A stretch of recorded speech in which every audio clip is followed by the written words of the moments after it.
इतिहास के संसार में आपका स्वागत है दोस्तों। इतिहास पाठ में हम शकों की बात करेंगे। शकों के सिलसिले में अब तक हम 3 बार मिल चुके हैं और आज हम चौथी बार मिलेंगे। मित्रों, मेरे हाथ में जो किताब है उसका नाम है प्राचीन भारत का राजनीतिक तथा सांस्कृतिक इतिहास, जिसे लिखा है प्रोफेसर विमल चंद्र पांडेय ने।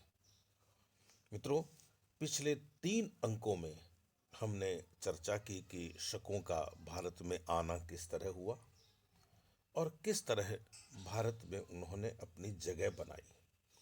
हमने तक्षशिला के शकों की बात की। आज हम कुछ दूसरे शक क्षत्रपों की बात करते हैं। यदि हम पंजाब की बात करें तो पंजाब में हमें 3 क्षत्रप वंश दिखाई देते हैं। पहला, कुसुलक वंश।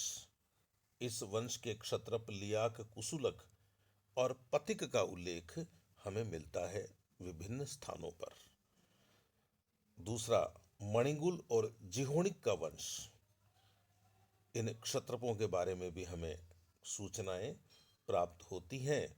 ये संभवतः एजेज द्वितीय की अधीनता में पुष्कलावती में शासन करते थे।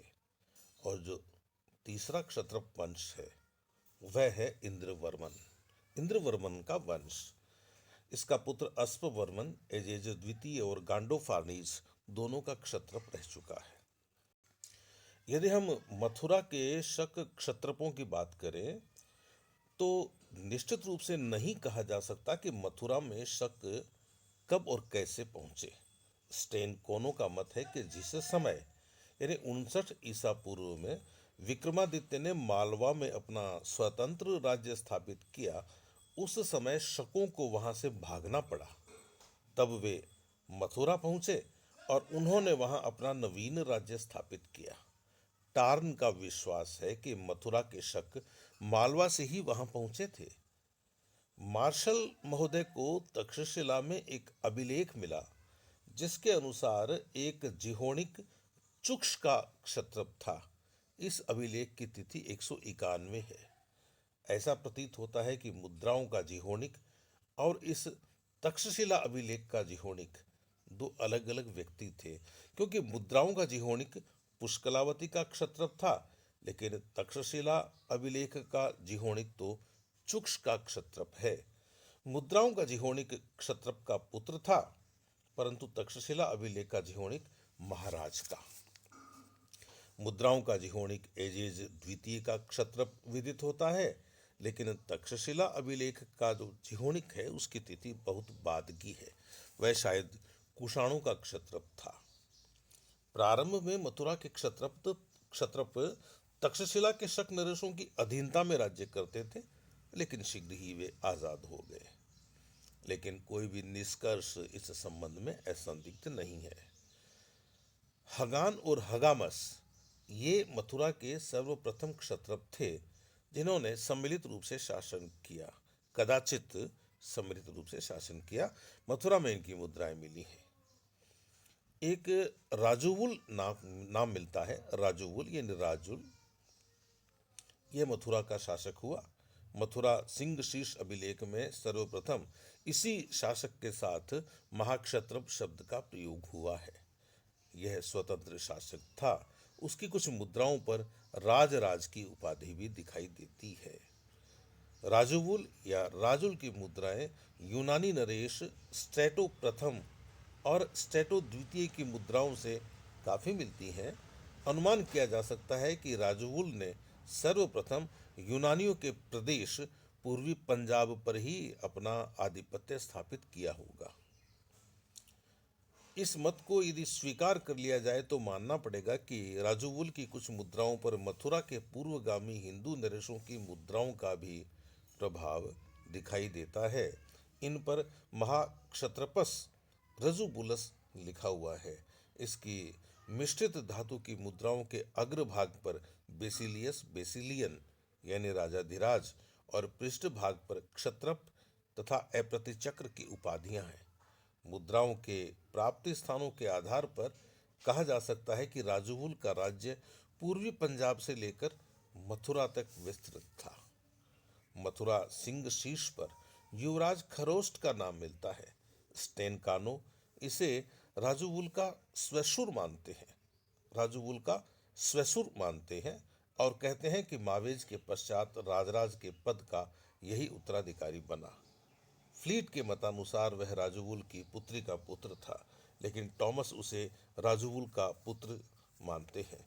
कुछ समय क्षत्रप रहने के बाद संभवतः राजुवुल के जीवन काल में ही उसकी मृत्यु हो गई। अतः उसके अभाव में राजुवुल का दूसरा पुत्र शोडास क्रमशः क्षत्रप और महाक्षत्रप बना। कुछ मुद्राएं मिली हैं जिन पर खरोष्ठी में क्षत्रप प्रखरोष्टस अर्टस पुत्रस लिखा हुआ है। प्रकट होता है कि खरोष्ट के अर्ट नामक एक पुत्र भी था। कदाचित वह शोडास के शासनकाल में क्षत्रप रहा होगा। राजुवुल के पश्चात शोडास मथुरा का शासक हुआ। मथुरा सिंह शीर्ष में उसे एकमात्र क्षत्रप कहा गया है, परंतु आमोहिनी दान पट्टिका लेख में वह महा क्षत्रप कहा गया है। आमोहिनी दान पट्टिका लेख में वह महाक्षत्रप कहा गया है। इस लेख में बेहतर तिथि दी हुई है। डॉक्टर मजूमदार का मत है कि यह बेहतर तिथि शक संवत की तिथि है। यदि हम इस मत को स्वीकार कर लें तो यह निष्कर्ष निकलेगा कि 150 ईस्वी के लगभग मथुरा पर शोडास का राज्य था, लेकिन यह संभव नहीं है। टॉलमी लगभग इसी समय हुआ था। उसके वर्णन में लिखा हुआ है कि मथुरा पर शोडास नामक कोई राजा नहीं था, कैस्पिराई का नाम देता है वह। टॉलमी ने इंडोसोथिया यानी शक राज्य और कैस्पियाई राज्यों का अलग अलग वर्णन किया है। स्पष्ट हो जाता है कि कैस्पिराई राज्य शक राज्य नहीं था। बोयर महोदय के अनुसार कैस्पिराई राज्य कुषाण राज्य था। टॉलमी के वर्णन से ही प्रकट होता है कि 150 ईस्वी के लगभग शक राज्य में एकमात्र पैलेटीन यानी सिंधु डेल्टा, अबीरिया यानी पश्चिमी भारत में आभीर देश और सिरेट्रीन यानी काठियावाड़ सम्मिलित थे। शक राज्य की यही सीमा रुद्रदामन प्रथम के जूनागढ़ अभिलेख से भी विदित होती है। ऐसी दशा में स्पष्ट हो जाता है कि 150 ईस्वी के लगभग मथुरा पर शकों का अधिकार नहीं था। उपर्युक्त आमोहिनी दान पट्टिका लेख की बेहतर तिथि को शक संवत की तिथि मानना ठीक नहीं है। स्टेनकोनो का मत है कि बेहतर तिथि विक्रम संवत की अधिक उपयुक्त प्रतीत होती है। इसके अनुसार शोडास का समय 14 ईस्वी के लगभग आता है। मार्शल का भी कथन है कि आमोहिनी दान पट्टिका लेख की नक्काशी की शैली भी ईसा की प्रथम शताब्दी की ही प्रकट होती है। शोडास की मुद्राएं पूर्वी पंजाब में नहीं मिलती। इससे प्रकट होता है कि उसका राज्य उस प्रदेश में नहीं था। हाँ, मथुरा में उसकी मुद्राएं मिली हैं और उसके अभिलेख भी मिले हैं। स्पष्ट है कि शोडास का राज्य मथुरा प्रदेश तक ही सम्मिलित था। कुछ मुद्राओं पर तरनदास या भरनदास नाम मिलता है। इसे किसी महाक्षत्रप का पुत्र कहा गया है, लेकिन यह निश्चित रूप से नहीं कहा जा सकता कि यह शोडास का ही पुत्र था। मथुरा के क्षत्रप वंश का पतन संभवतः कुषाणों के उत्थान के कारण हुआ। कनिष्क के शासनकाल के तीसरे वर्ष के सारनाथ अभिलेख में महाक्षत्रप खरपल्लान और क्षत्रप वनस्पर का उल्लेख है, जो कनिष्क की अधीनता में राज्य कर रहे थे। संभवतः ये राजुवुल वंश के शक थे। प्रायः सभी विद्वानों का यह मत है कि कभी कभी यह निश्चित करना कठिन हो जाता है कि अमुक शासक पार्थियन जाति का है अथवा शक जाति का या दोनों जातियों का सम्मिश्रण है। ऐसी परिस्थिति में उत्तरी भारत के क्षत्रपों की जाति के विषय में मतभेद देखे जा सकते हैं। इस विषय में नामों के आधार पर भी निष्कर्ष नहीं निकाला जा सकता। उदाहरण के लिए मावेज का नाम शक है, लेकिन पथिक का नाम पर्थियन है। इस आधार पर टॉमस महोदय ने यह मत प्रतिपादित किया कि उत्तरी भारत के क्षत्रप शक और पार्थियन जातियों के सम्मिश्रण थे। हरिवंश में पहलवों को श्मश्रुधारी कहा गया है, परंतु राजुवुल और नहपान के वंश के राजा मुद्राओं पर कभी भी समश्रु यानी दाढ़ी धारण किए हुए दिखाई नहीं देते। इस आधार पर डॉक्टर रायचौधरी का मत है कि ये राजा पहलव वंशीय नहीं थे, इन्हें शक ही मानना चाहिए। उत्तरी भारत के क्षत्रपों की शक वंशीयता का एक दूसरा प्रमाण भी मिलता है। मथुरा सिंह शीर्ष में सर्वस शकस्तनस पुये शब्द मिलता है, इससे प्रकट होता है कि राजोगुल आदि नरेश शक जातीय थे।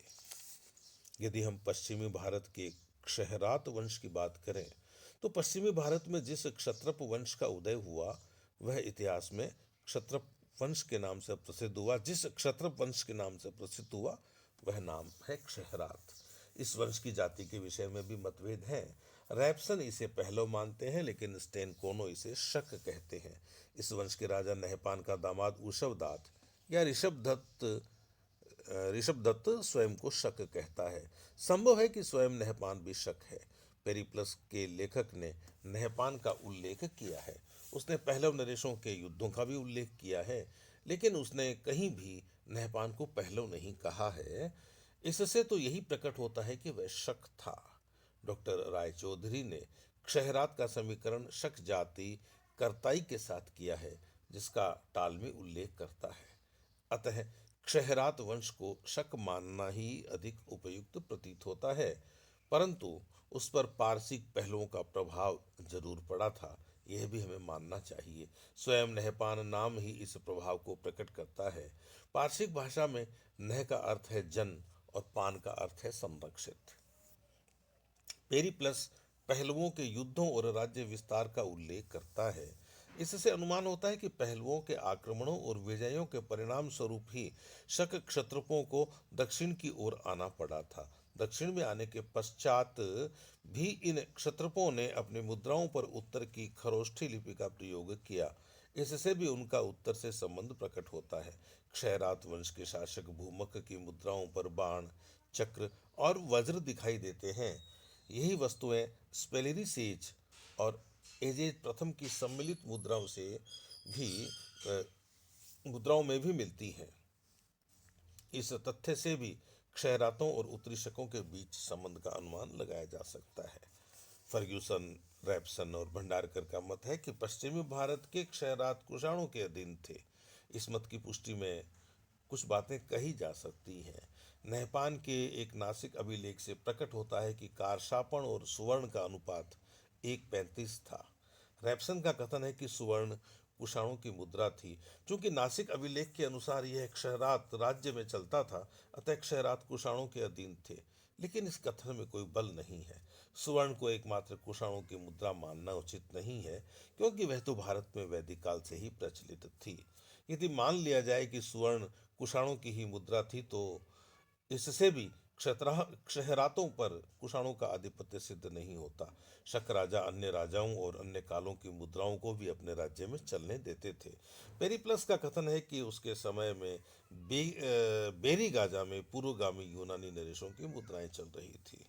नासिक गुहालेख 12 के एक अंश को उद्धृत करते हुए भंडारकर महोदय कहते हैं कि उसमें कुषण मूल का उल्लेख है। उनके मत में कुषाण नहपान की रजत मुद्रा का नाम था, जिसे उसने अपने स्वामी कुषाण के नाम पर रखा, परंतु यह अर्थ संदिग्ध है। सेनार के मतानुसार कुषण मूल किसी मुद्रा का नाम नहीं है, वरन उसका अर्थ है बहिर्जीवन के व्यय। सरकार ने कुषण मूल का अर्थ कृषांत या घटिया अन्न से किया है। कृषान्न या घटिया अन्न।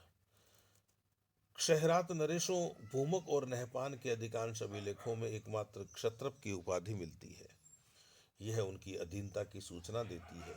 यह कथन भी पूर्णतया सत्य नहीं है, क्योंकि नहपान के एक अभिलेख में उसे महाक्षत्रप कहा गया है। क्षहरात नरेशों ने अपने अभिलेखों में शक संवत का प्रयोग किया है। क्षयरात नरेशों ने अपने अभिलेखों में शक संवत का प्रयोग किया, जिसका प्रारंभ कनिष्क ने 78 ईस्वी में किया था।